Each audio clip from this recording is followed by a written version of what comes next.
Ya, jadi kalimat yang membekas yang gue inget sampai hari ini dari nyokap itu adalah nyokap selalu bilang ke gue dan kakak gue yang adalah dua-duanya perempuan, ayo apa-apa bisa sendiri, ayo semua kerjakan sendiri, ayo mandiri, ayo jangan nyusahin orang. Nah itu yang paling gue ingat. Ayo semuanya bisa sendiri, masak sendiri, cuci baju, setrika, urus diri sendiri bisa, urus kebersihan bisa, semuanya ayo kerjain sendiri. Satu sisi bagus ya, kita punya orang tua yang mendidik kita, yang mengajarkan kita untuk kita jadi pribadi atau individu yang dewasa, yang siap untuk melanjutkan kehidupan gitu ya, ketika keluar rumah ya jadi orang mandiri gitu. Nah, dulu tuh ketika dengar itu tuh biasa aja ya. Oh iya harus bisa semuanya, apalagi gak boleh repotin orang, gak boleh ribetin orang, semua harus kerjakan sendiri gitu ya. Nah, ketika gue kuliah, kalau gak salah itu gue baru ada isu di daerah itu tuh kayaknya S1 mungkin ya, semester 5 atau semester 6. Isunya apa gitu? Isunya bahwa perkataan atau wejangan nasihat nyokap itu tuh masuk dalam pikiran gue tuh untuk mendorong gue jangan pernah ngerepotin orang lain. Jadi kalau gue lihatnya kenapa nyokap gue bicara seperti itu, latar belakang nyokap gue juga adalah anak pertama perempuan ya kan, dan tulang punggung keluarga juga, jadi dia mengatakan hal seperti itu. Dan memang kalau gue lihat nyokap gue juga bisa ngelakuin semuanya gitu ya. Maksudnya di rumah ya bisa, di luar rumah bisa gitu ya. Maksudnya di kerjaan lah, di komunitas dan segala macam tuh bisa gitu. Nah jadi gue dan kakak gue meskipun kita kelihatannya beda banget, tapi ya roles atau peran yang kita lihat tentang seorang wanita ya nyokap. Iya betul, nyokap gue nggak sempurna, ada kurang tapi ada lebihnya juga gitu ya. Nah, yang menurut gue jadi isunya adalah ketika gue nggak banyak lagi di rumah, tapi banyak di luar rumah, dan gue mengerjakan semua segala sesuatu sendiri. Bagus dong karena lu udah mandiri ngelakuin segala sesuatu sendiri kan gitu ya. Iya, satu sisi bagus sih, tapi gue jadi berusaha untuk bergantung, mengandalkan kekuatan pikiran, apalagi usaha gue sendiri, karena gue nggak mau bergantung dari orang lain. Ini bagus loh. Ini bagus loh Stel kalau punya kesadaran seperti ini. Iya, iya. Tapi yang menjadi isunya adalah gue selalu mengerjakan semua sendiri, bahkan ketika gue udah mencapai batas dari kemampuan gue. Ya, sedangkan kalau ada orang yang menawarkan bantuan, iya gue tahu kadang-kadang ada orang yang basa-basi ya. Ayah mau dibantuin apa? Tapi sebenarnya cuma nanya-nanya doang gitu kan, gak mau bantuin gitu kan.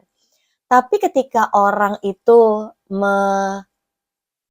menawarkan bantuan bener-bener secara tulus gitu ya untuk apa yang bisa dibantu, gue bersihin apa nih, gue tolongin apa, gue kontak siapa gitu ya. Gue tuh sulit untuk menerima bantuan orang lain. Bener sulit banget. Dan gue juga tipikalnya dari dulu kalau gue melakukan sesuatu dan dilihatin nyokap ya, kalau bokap mah nggak terlalu. Nyokap itu pasti gue langsung deg-degan dan pasti salah gitu. Jadi gue mendingan gue kerjain semua sendiri ya dari dulu, kerja kelompok udah kalian semua tinggal ikut nama aja gitu. Gak bagus ya. Kenapa gak bagus? Karena sebenarnya ada orang-orang yang masih mau untuk bantuin gue, meminjamkan waktu mereka, tenaga mereka, ya kan tangan mereka untuk membantu gue, dan harusnya gue punya kerendahan hati untuk oh thank you, gue perlu bantuin di sini nih. Sampai akhirnya ketika gue jadi pemimpin, ya, gue akhirnya belajar untuk mendelegasikan tugas, gitu. Iya, sebagai pemimpin kita harus bisa ngerjain semuanya, ya kan? Yang di depan panggung sama di belakang panggung semuanya harus kita bisa kerjain sendiri. Makanya jadi pemimpin gak mudah. Tapi yang gue mau katakan adalah ketika seorang pemimpin mengerjakan segala sesuatu sendiri dalam waktu yang sangat panjang, siap-siap lo bakal sakit lahir batin gitu ya. Sakit mental lo, sakit juga jiwa lo, ya kan.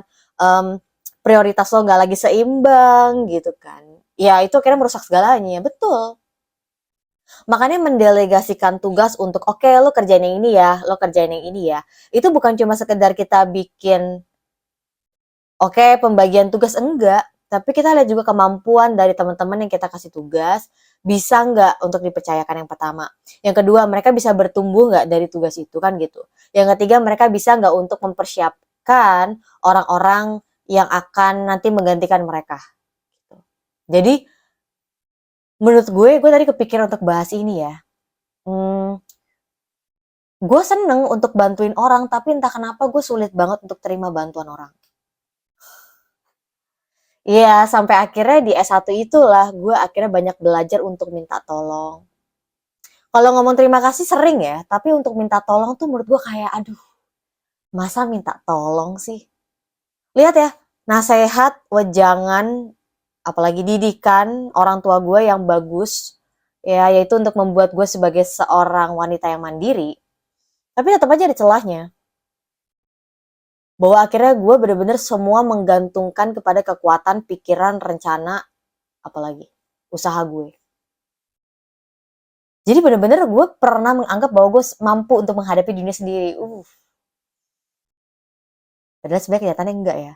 Ya makanya gue bersyukurnya ketika ketemu sama sahabat-sahabat, mentor, gue itu melihat bahwa oh, gue banyak banget nggak tahu dan kurangnya gitu. Dan dulu gue itu sulit untuk mengakui yang namanya kekurangan ya. Gak boleh ada orang tahu kelemahan gue. Tapi sekarang gue berani untuk bicara, gue gaptek nih gitu ya.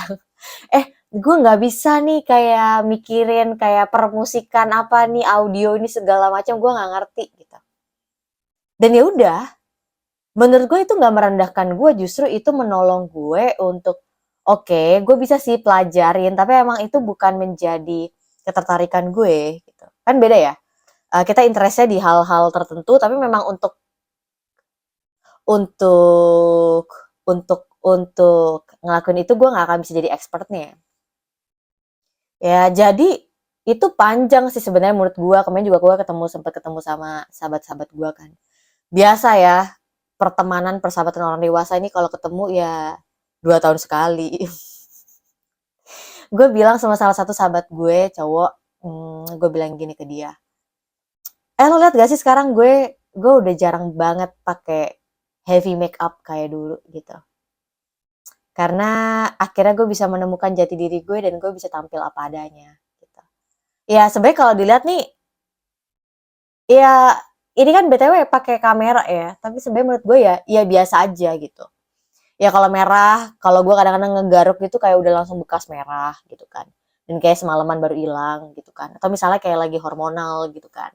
Tapi poinnya adalah gue bilang ke dia, lo dulu selalu lihat gue tuh heavy make up, bener-bener make up panggung yang udah pakai foundation, pakai contour ya kan, pakai eyelashes gitu kan, sampai pakai lipsticknya yang gitu kan.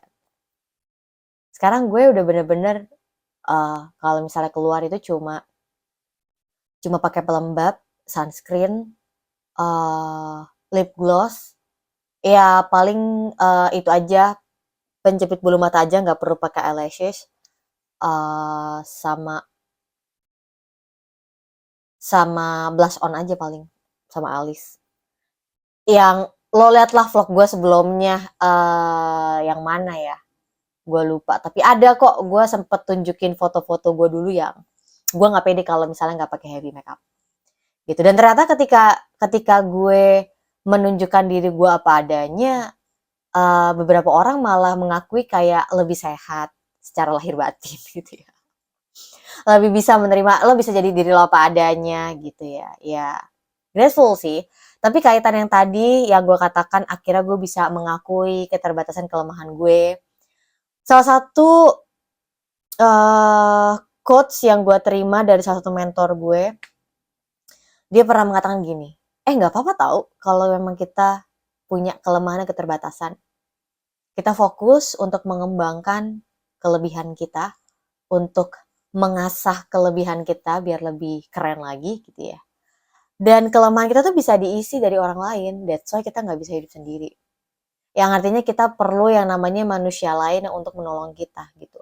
Makanya gue setiap kali ya ketemu sama orang baru, dan gue tahu bahwa oke, ini bukan cuma ketemu doang, tapi kita bakal banyak interaksi, banyak komunikasi. Gue pasti akan belajar hal yang baru dari orang ini gitu. Kalau dulu gue tuh kayak terlalu apa ya menurut gue ya, tertutup banget gitu. Dan sekarang gue kayak, oh oke, dari teman gue ini gue bisa belajar ini, dari bapak ini gue bisa belajar ini segala macem gitu. Dan memang iya, selama kita hidup tuh proses pembelajaran, kita bisa belajar dari mana aja. Bukan cuma kelebihan, kesuksesan mereka, tapi itu juga bisa belajar tentang kegagalan, kesalahan mereka gitu. Dan menurut gue kalau ngeliat kesalahan orang dan kegagalan orang juga, gue nggak nggak ada tujuan untuk kayak membuat semua orang tahu ini kejelekan dia gitu. Enggak sih. Tapi ketika gue melihat, oke, ya udah gue aja cukup yang lihat, udah that's it gitu. Jadi teman-teman semuanya, apalagi mungkin ada beberapa perempuan-perempuan yang ya culture membentuk kita menjadi perempuan mandiri. Semoga di suatu waktu akhirnya lo bisa menjadi diri lo apa adanya, yang dimana lo bisa untuk berkata minta tolong, lo bisa akhirnya membuka hati lo ketika ada orang yang mau tolongin, lo bisa membagi hal-hal yang bisa lo kerjakan dan hal-hal yang nggak bisa lo kerjakan gitu ya. Ya gue juga tahu beberapa wanita independen tuh sebenarnya karena situasi aja. Ya sebaiknya itu juga nggak mau terlalu mandiri banget ya gitu. Tapi semoga semua yang terjadi itu ketahuilah bahwa itu sifatnya sementara gitu. Jadi lo bisa ngelakuin yang terbaik kayak gue juga gitu ya. Gue lakukan semua yang terbaik, gue belajar, gue berusaha ini segala macam, gue cari hobi dan segala macam. Tapi yang gue tahu bahwa iya, gue ngelakuin terbaik ini karena gue menikmati masa yang ada, momen yang ada. Nanti one day mungkin gue nggak di area itu lagi, mungkin ada orang yang udah akan bantuin gue dan gue bersyukur.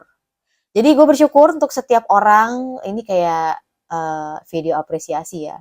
Terima kasih untuk setiap orang yang ada di dekat gue ataupun orang yang cuma numpang lewat, yang tidak selalu akan bersama dengan gue selama-lamanya ya, karena setiap manusia itu ada musimnya dalam hidup kita. Tapi gue belajar bahwa setiap kita itu punya kelemahan dan kelebihan, dan kita juga bisa belajar dari kelemahan dan kelebihan orang lain, dan kita bisa pakai itu untuk membangun kita gitu. Tujuannya adalah kita bisa jadi diri kita sendiri, versi yang terbaik ya, tanpa kita harus jadi copy paste bener-bener 100% dari orang lain. Itu aja sih. Semangat ya.